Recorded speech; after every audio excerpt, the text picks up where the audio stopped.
in the background, as we're interviewing him, the fire alarms are going off because we see flashing, and he is at a student center. And we're looking at him like, what's going on? You okay? And he's like, well, the fire alarms are going off, but I'm not sure if I need to move somewhere else. And so, but he was very calm and cool, collective, like, and then somebody actually had to approach him and be like, hey, sir, you have to leave the building. No, he was committed to doing the He was interview. staying on the interview no matter what. He was told. going down with the building. Yes. I love that. But that is true. Like, and even though that didn't go, he may have probably like, oh man, that was a disaster.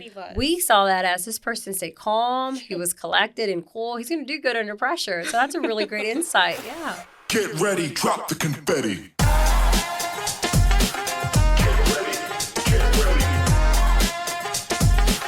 Get ready, drop the confetti.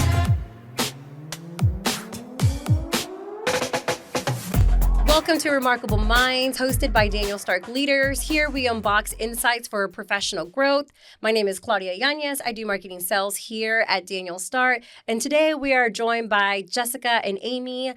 Amy is our Chief Financial Officer. And Jessica, please remind me again of your role, because I know what you do, and I feel like and I know that it's the People and Experience Department, but what's the actual title? So my title is People and Experience Team Lead. Oh, see, I should have just guessed and I would have nailed it.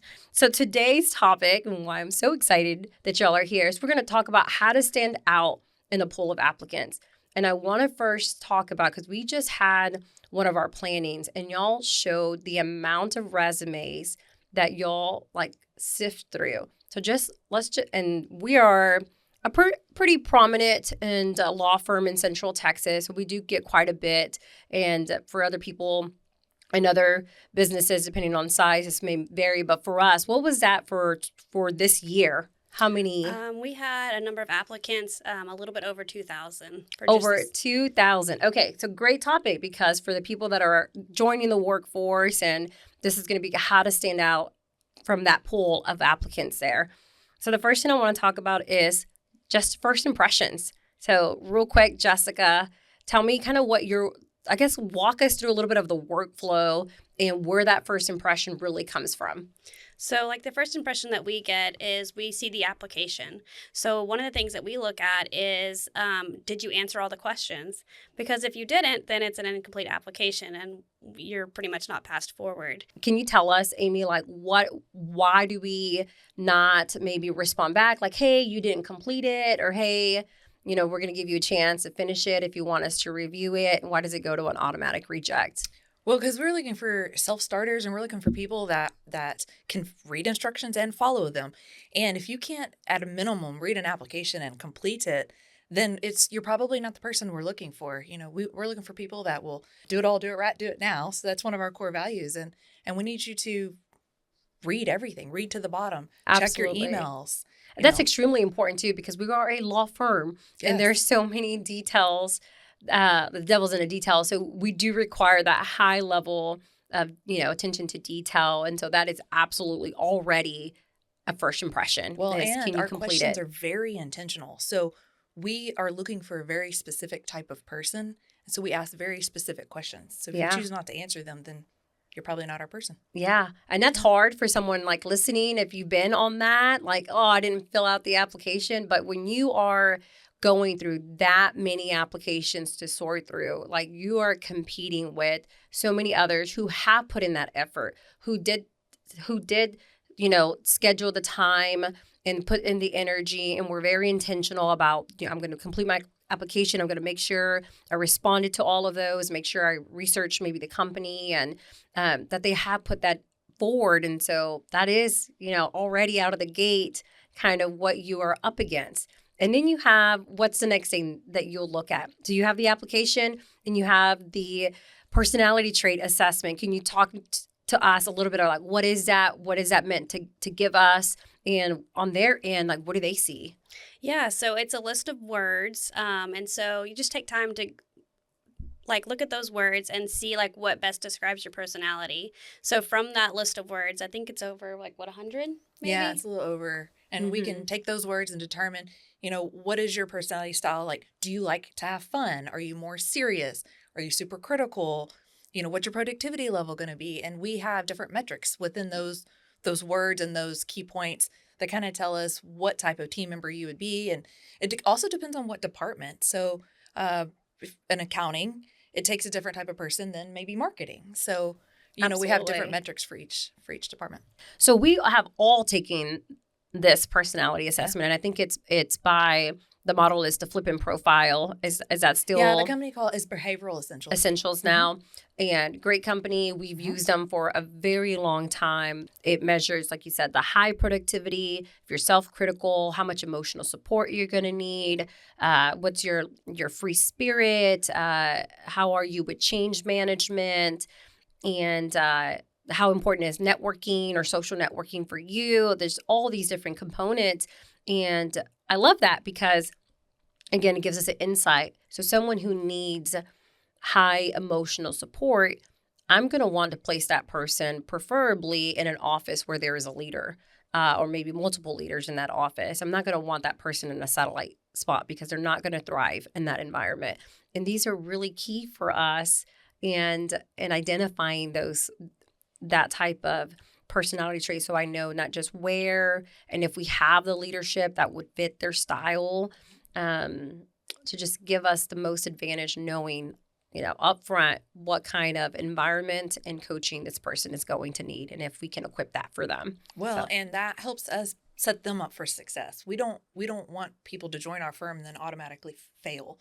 So we're also looking for how can we position them to be their best version of themselves. I love that. Yeah, and to piggyback off that, it actually pulls a report for the hiring manager if that person does come on board and gives them some conflict tools, if those arise, or how they can make themselves better and perform well at the job. I love that. I don't know. I don't think I've taken advantage of that feature. So yeah, that's awesome. It's a new feature within this It's pretty new. And then the other thing you can do is you can take maybe one of your high performers and you can put their line chart on with an applicant and you can see if they have similar traits, how they're going to complement each other, or if they're just not going to work, so you can look at it from a different areas. Yeah, love that. Cool. Yeah. All right, so they fill out the assessment, hopefully. Now you have the application, now you have the assessments. What's next? So we send it to the hiring manager for review.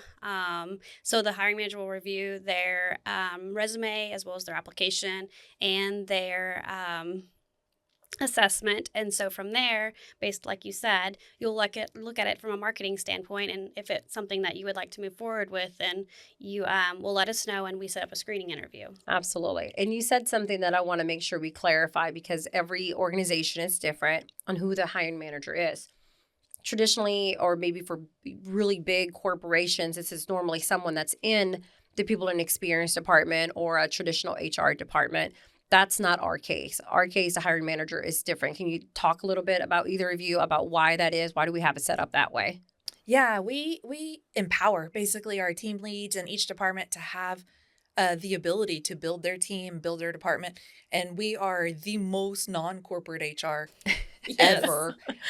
So we keep us, we follow all the rules, but we don't want to be stuffy or we don't want to, it's not about being in control. We want to empower our leaders to build their own teams and have some say-so, if you will, and the ability to make some decisions that's best for their department. We're not in their department. So we're just here to facilitate getting them what they need. Absolutely. And as someone who's come from that background, who's come from a very corporate structure, what do you feel have been like the pros and cons of doing the structure the way that we do it? Oh, I have so much to say about that. Yeah, no, please go. The pros are everybody feels invested. They're bought in. They're a part of the process. The cons are you never know what they're going to say. Sometimes you have to be like, hey, guys, we can't really do that, or you should never do that again, or let's talk about it. But that's kind of what makes it fun. You just never know what is going to come across your desk and how you can help them. But I very much love giving these young leaders the ability to learn a new skill set because this is not something you're born with in general. Oh, So, yes. And it has been, even for me, very educational, even though I have been kind of in the hiring manager role on and off for my tenure here. I learned so much more once you came on board, both of y'all, and then y'all hosted like the Zoom session. Okay, guys, these are the do's and don'ts of when you actually conduct interviews. And, Claudia, you're not allowed to say all these personal questions you ask. And those are like, oh, wow. Like there are a lot of these like rules and things that we got to be in compliant, and we want to make sure that we are protecting that person and ourselves as well. So that's really good, good Yes. information to have. And thank y'all for not making it so structure and so like it's just enough structure and just enough autonomy, because that's right. As the hiring man, like I want to have that. Be bought into the people that are coming in, because I've also vetted them, and y'all put in so much of the work already in making sure that the people that do come through have at least gone through this process.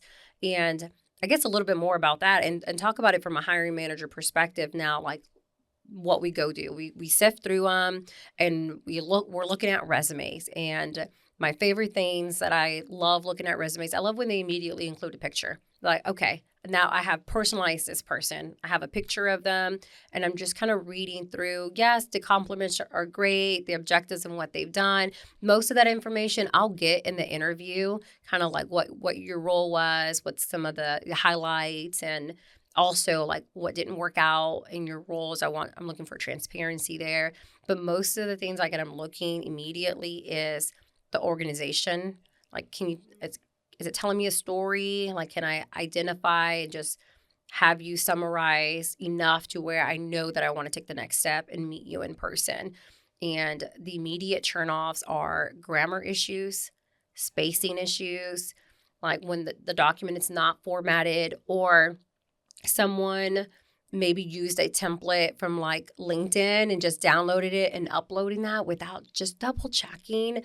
And the reason why that to me is so important, again, is because we work at a law firm, like for our particular and what we do, creating documents and writing, pleadings, briefs, all kinds of things that we write as any other law firm. That's critical. It's critical to have an eye for that.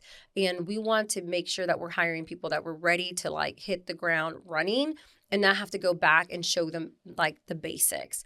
And if people can just pause and look at what you're actually submitting, is this a good representation of who I am? Like if all they're going to know about me is this one document, that's the other thing. Please the harder it is to like go through. So like one page is just perfect, and keeping it relevant to like most recent experience rather than those things. It's helpful in making that decision quicker.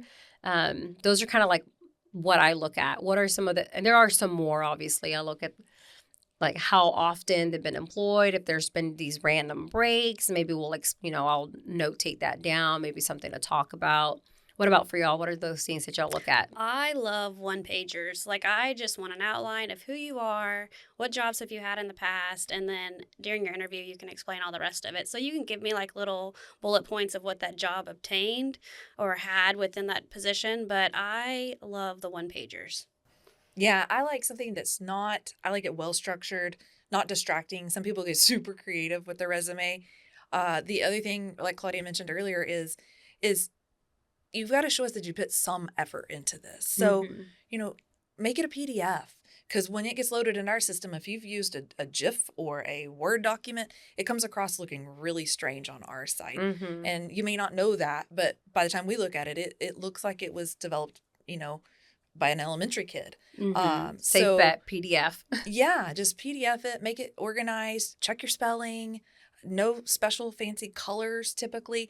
I like that you said you like a picture. That's a very marketing thing to say. That's not usual. I would say out of the 2,000 applicants resumes that we received, I would say maybe a dozen have a picture, but they're probably exactly what you're looking for. Yeah. That's right, because a lot of the people on my team that I do remember hiring, most of them had a picture. And it just immediately, I personalized you. Like, you stood out. Now when I see the name Jane Smith, I have a picture that comes like, oh, is that one person? And I can identify you easier. You're top of mind. Where if you didn't have a picture, most resumes look the same to me. And it's so hard for me to identify you out of a group of just applicants like that. And so that just makes it so much easier for me. The other thing I do love about what I see about resumes, when you just give me one piece of nugget about you, that's just not about your corporate life, not about your work history. or accomplishments in college or in high school. And so when people include their hobbies and maybe fun things that they love to do, I love that as well, because then I can connect on maybe a little bit more of a personal level, or I know they're going to connect with somebody on a personal level. So like I enjoy fly fishing. I was like, oh, these people are, they're going to, Adventurous, yeah, yes. we have a lot of, I love hunting, and, this is Texas and a lot of people here hunt. And I was like, oh, people will immediately be able to like relate to you. And it gives us an opening for like the interview as well, and love to talk about people's passions. That's one of the things we're really big on as well. And so when they include that, that's always fun. So See, that's what I like a cover letter, because it's just enough personal information that's not work related that you can have a little dose of their personality on paper, and then you kind of know what it's going to be like going into the next interview. yeah. To extend on Amy, so whenever you send a file through Word doc or GIF, it comes over as, do you remember WordPad? Oh, yes. Yes, and that's what it comes over as. And so it's a bunch of words all jumbled together, and so it's very hard to read. So just on the safe side, PDF it all the time. Make it pretty in PDF. Yes. Okay. So the hiring manager looks at it. They look at the resume. Okay, we have enough relevant experience. This looks like a person that can do the job that we're asking them to do. Great. I send that over, and I tell people in experience, I like this person. I'm looking at their personality trait chart, and I'm checking all these. And again, we look at everything holistically together. And so if there are any things that we identify as maybe yellow flags, I normally note that down so I know I'll talk about those. But there are definitely some, maybe, are there any immediate rejections that come from the personal? Okay, yeah, talk about that. Yeah, so specifically productivity, we look at, it has to be 80% or higher, unless you know this person, or there is a chance, nothing's perfect, so there is a chance either they were nervous when they were taking it or something. But typically we look at productivity and we look at order, and then the other thing we look is if they're a very high order person and they're very adverse to change. And we're a very fast-paced environment here. We're always changing, we're learning, we're doing. Sometimes those two in combination can be really hard. The other thing is if you have a really high free spirit and exhibitionism, which you like to be in the spotlight, sometimes you typically will end up being kind of the class clown. And so you've kind of look at the other traits to make sure that there's a balance. Right, yeah. So we want people to have fun, but there needs to be balance. So we look at the resume again. That looks great. We looked at the personality. That looks great. We have identified things we want to talk about.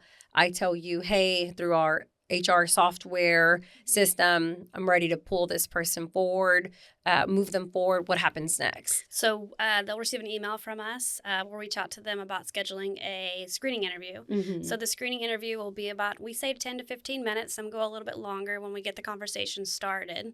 And so it'll be hosted via Zoom. You'll meet with myself or one of my team members. And then it'll just be over Zoom, and we'll answer about 10 questions about yourself. Yeah. And what are you trying to get from that interview? Like, what's your main objective? I think we're just trying to build a personality based on that person. Can we connect with that person? One of the cool things about what we do in P&E, like even though they may apply for that position, and we might see a better fit for them in another position.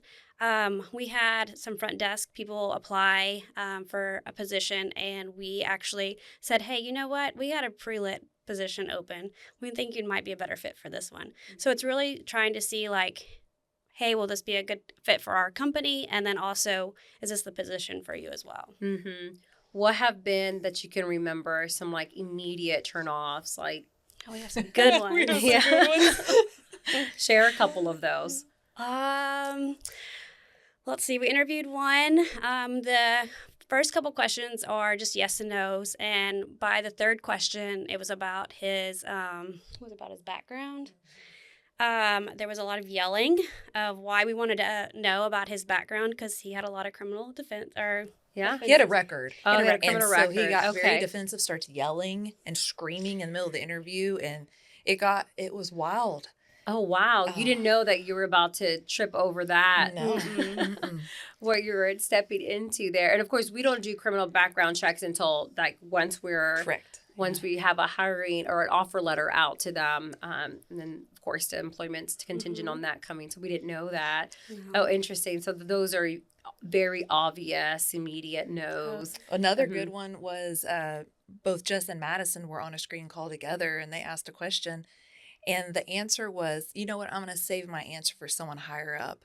Oh, wow. Yeah. Yes. But that Like- shows like just ego. Right. Come on. And we talked about this and, in another episode where like our social contract and that really goes top to bottom. Mhm. It doesn't matter. We should hold each other, every single person accountable to it and who we agree to be as people. And a lot of that like humility, it's like everybody should be treated with respect from the owner to the front desk to the janitor.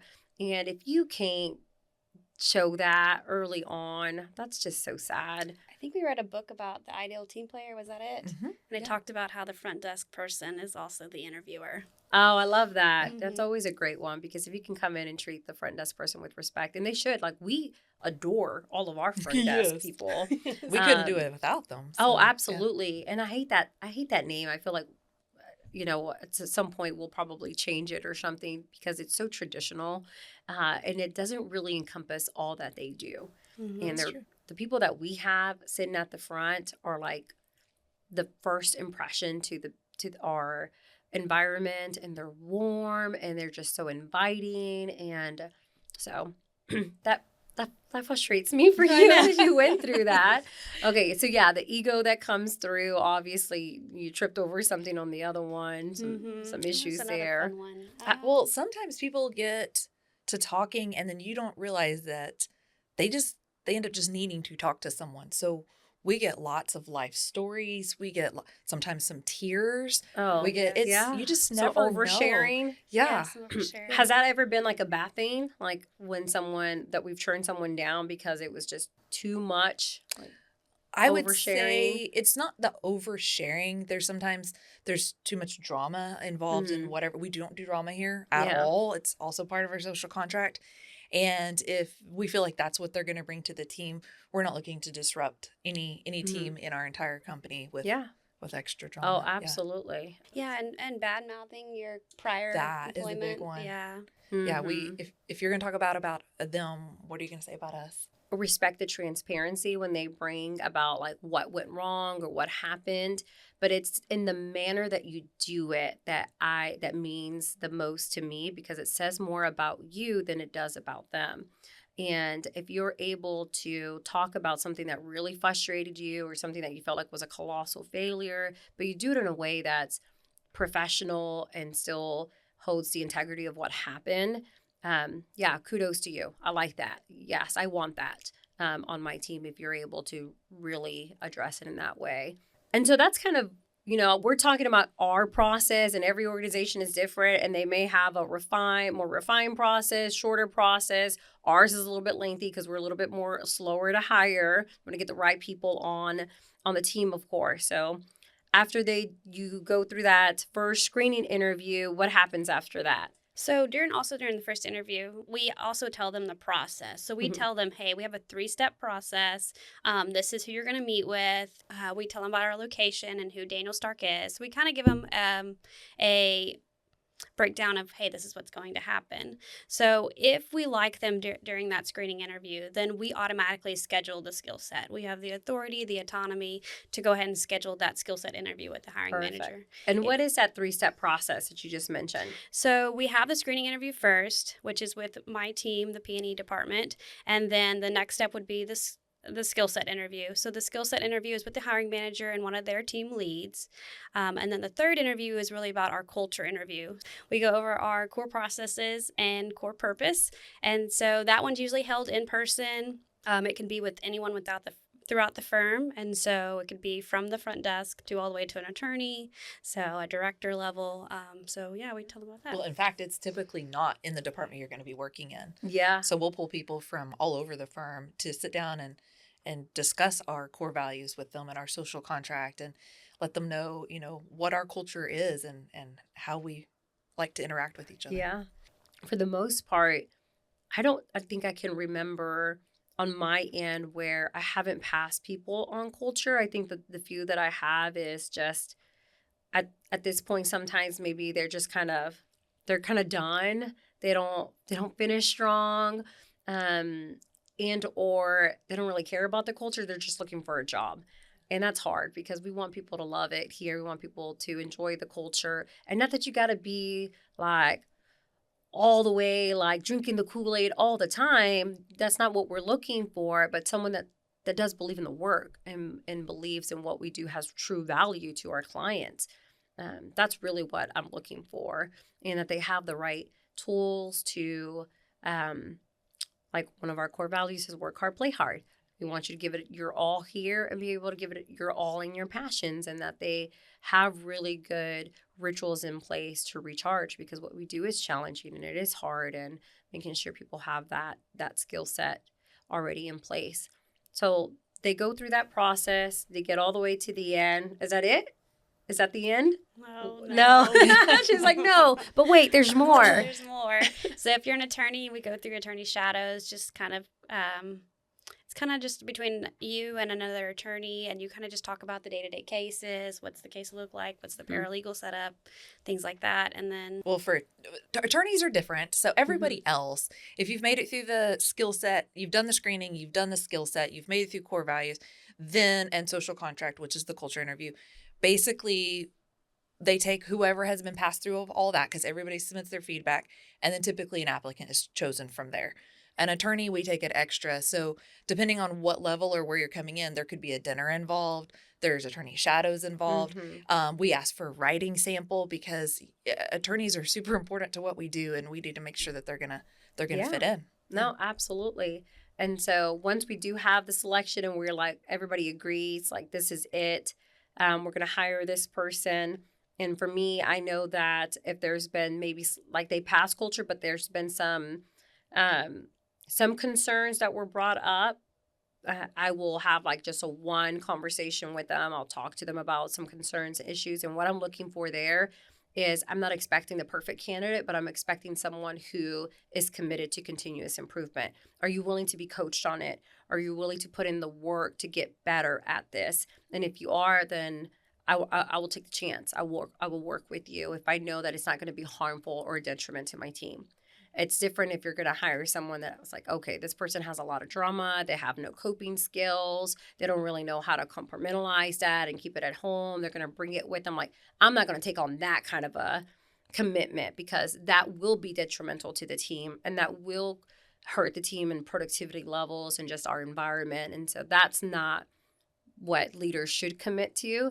It's some of the other ones, like, can you take constructive feedback, and maybe some confidence, like learning how to build your confidence, and just kind of in that area. So the culture interviews being in person are very important, because I'm typically not in a lot of them, but I watch. I want to see the interaction amongst the team members in the office as the applicant's coming through.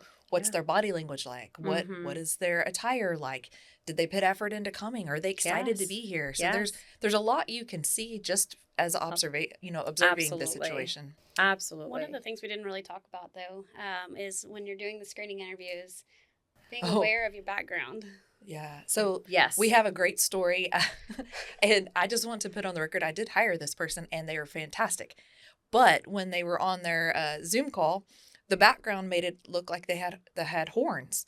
And so not being aware of what's in your background or what's in your screen.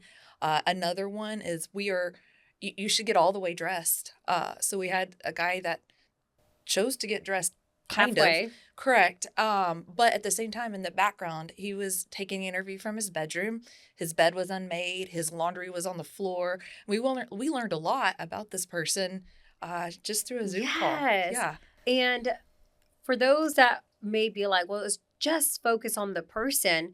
Well, you tell us how much to focus on, because if you're going to put all of that in like visible, then take some responsibility for what you're going to show. If you don't want people knowing that, then don't put it on the screen.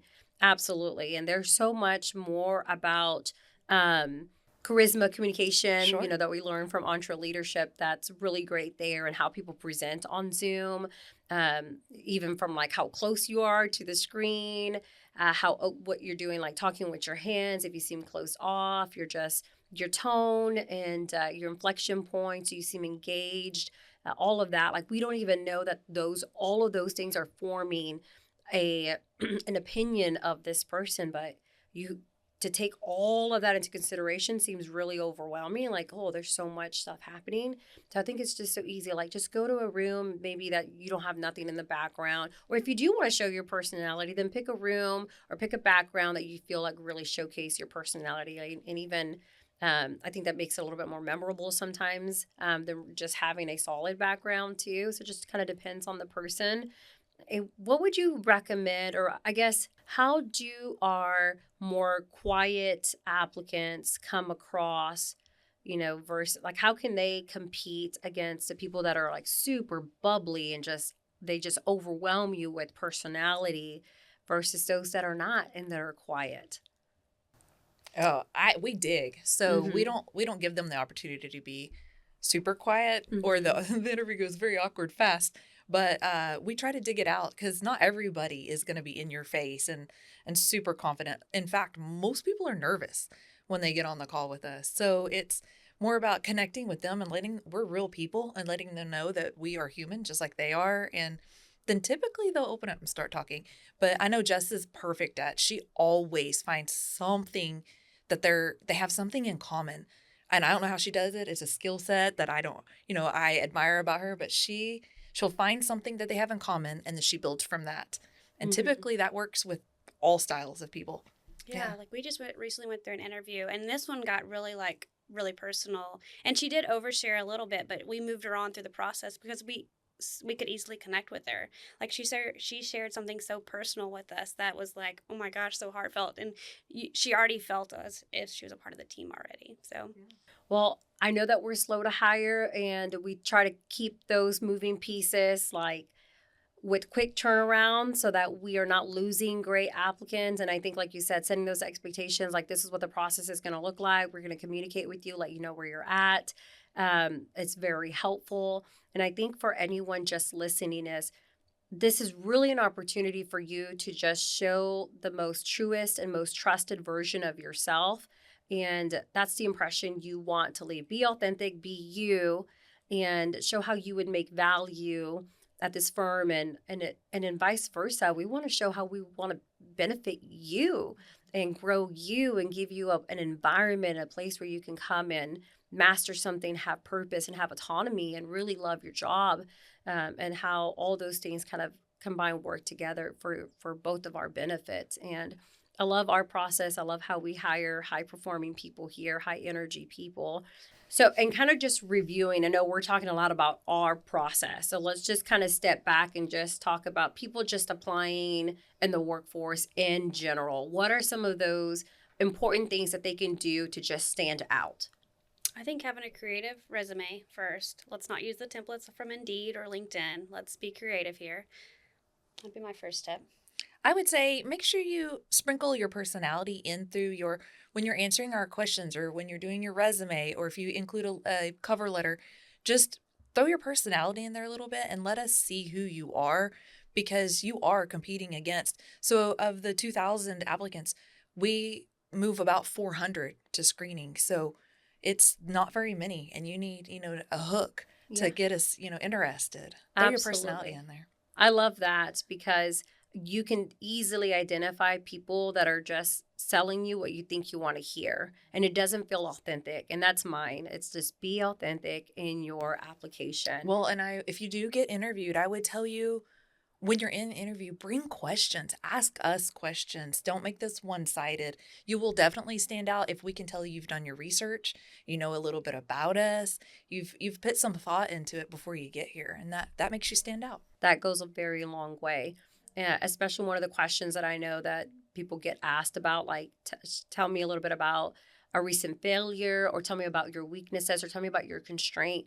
Don't don't hold back. Be transparent in that. And And what we're looking for there is that your resiliency, that your ability to learn from it and turning it into something that has made you better. And so share that whole part of the story, and don't come with the answer. I was like, I work too much. Like, Well, and my favorite interviews have been where people come in and they have their own personal core values and they tell us what they are. And often they mesh with ours very well. So, someone's gone in and thought about their life and they've reflected and they know what they want and have their own core values. Those are fun interviews. I think the other thing that you can really do to kind of stand out and be more engaged, especially if you're coming in for in person, or I'm sure there's a way to do this on Zoom, is I want to know that you're listening, right? That you're actively listening. So maybe summarizing what I said, or just saying back, like, okay, this is what I heard you say, and then adding to that conversation so it doesn't feel like I'm just talking at you, like that there's an actual dialogue happening. And I really enjoy it when they are in person, that they come with their like a notepad, they're taking notes, they're saving their questions, they are actually engaged. And that tells me that they're more committed and that this is something that they actually want, versus someone who just goes and is like, I got nothing for you. Like, I don't have any questions for you. I'm not writing anything down, because we do cover a lot, and just want to know that this is actually landing somewhere with you. Yeah, you can tell which ones are listening. They're preparing for the next question before you've ever even answered the first question. So they've already moved on. So you're right. Being active in it and having some back and forth makes the interview a lot more fun. So kind of going back to the do's and don'ts of like when you're in a Zoom interview, I know you have some interesting stories of things that have happened and maybe they've overcome it, and that's great. And what would be some really good practical advice for people in an interview? So we actually hired this person. He was actually going through his screening interview, and in the background as we're interviewing him, the fire alarms are going off because we see flashing, and he is at a student center, and we're looking at him like, what's going on? You okay? And he's like, well, the fire alarms are going off, but I'm not sure if I need to move somewhere else. And so, but he was very calm and cool, collective, and then somebody actually had to approach him and be like, hey, sir, you have to leave the building. No, he was committed to doing the He was interview. staying on the interview no matter what. He was going down with the building. Yes. I love that. But that is true. Like, and even though that didn't go, he may have probably like, oh man, that was a disaster. We saw that as this person stayed calm. He was collected and cool. He's going to do good under pressure. So that's a really great insight. Yeah. Is there any other ones that you can think of? I will tell you, the only other one that's kind of funny is the applicant schedules their own screening call. So they pick a time and a date that's perfect for them. And without fail, we'll have people taking the call from their car or wherever they are. So, taking time to make sure you're actually available in a space that, you're comfortable interviewing in is super helpful. No, absolutely. I will say that doing an interview in your car, probably don't want to do that.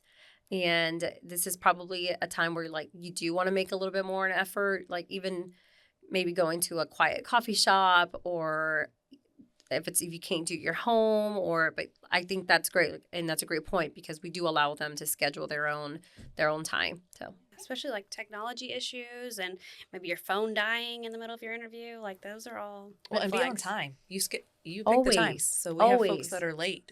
Don't be late to your first interview. it goes without saying, but we gotta keep saying it. Absolutely. 74 times.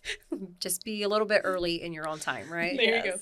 Love that. So many people can relate to this, and people who are just joining the workforce for the very first time, or just kind of again, because times have changed, things are a little bit different, and so it's always good to keep up to what's going on and what kind of employers are looking for and how to really stand out again in the pool of applicants. So that's all of the insights that we're going to unbox today. But if you have any additional comments or topics or even questions about today's conversations, please send those over to podcast@danielstarklaw.com.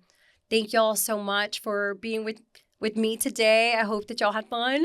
It's always great talking to you, lady. So until next time, stay remarkable. I didn't know what camera to look at. I was like...